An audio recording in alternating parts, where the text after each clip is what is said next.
I'm Julianne DeLynn Hatton, and you're listening to Faith and Reason on the Mormon Faircast.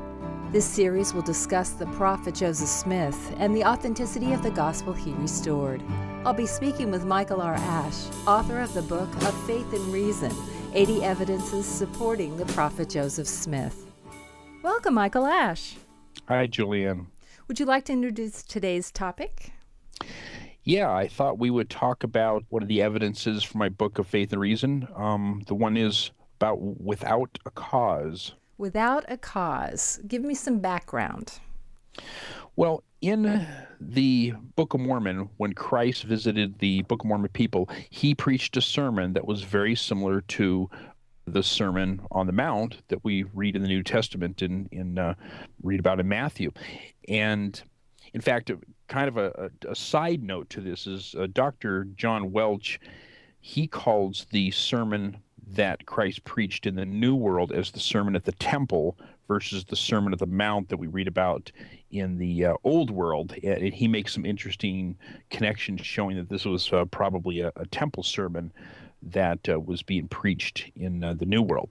But anyhow, most of the sermon is pretty much the same between the two, but there's a couple of slight differences.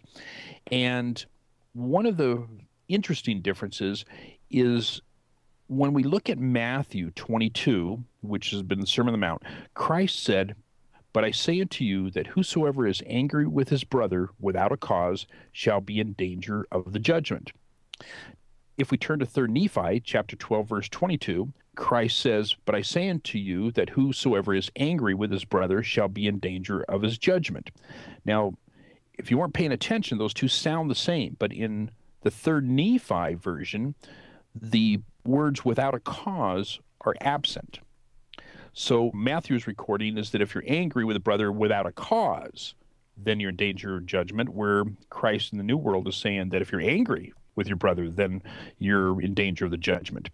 And so there's, first of all, it has a lot more meaning. So there really isn't a good cause. If you're angry, you need to get over it. And that's what Christ is saying, is that you shouldn't have this anger in your heart. But what's fascinating as far as an evidence for the prophetic abilities of Joseph Smith is that many of the early New Testament documents that we have don't have without a cause in it. That they're more in line with what Joseph Smith translated in the Book of Mormon. And we find that the without a cause was added later on in later editions of the New Testament, and it was to pretty much appease the scribes and the people that were copying these in later days.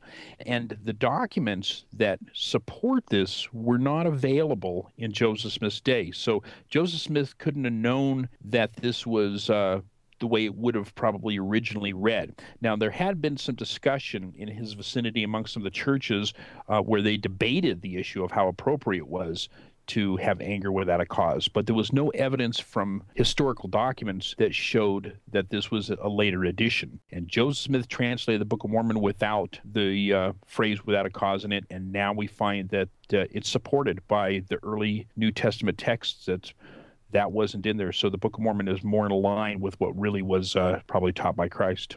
Thank you, Michael Ash. Thank you, Julianne. Thanks for listening to Faith and Reason on the Mormon Faircast. I'm your host, Julianne DeLynn Hatton, inviting you to keep the faith. Michael R. Ash is the author of the book Shaken Faith Syndrome, Strengthening One's Testimony in the Face of Criticism and Doubt, as well as the book of Faith and Reason, 80 Evidences Supporting the Prophet Joseph Smith. Faith and Reason is produced by Tom Hatton with music courtesy of Arthur Hatton. The opinions expressed in this podcast are not necessarily the views of Fair Mormon or the Church of Jesus Christ of Latter-day Saints. You can support this podcast by subscribing to it in iTunes and by rating it and writing a review. Questions or comments can be sent to podcast@fairmormon.org, or you may join the conversation at fairblog.org.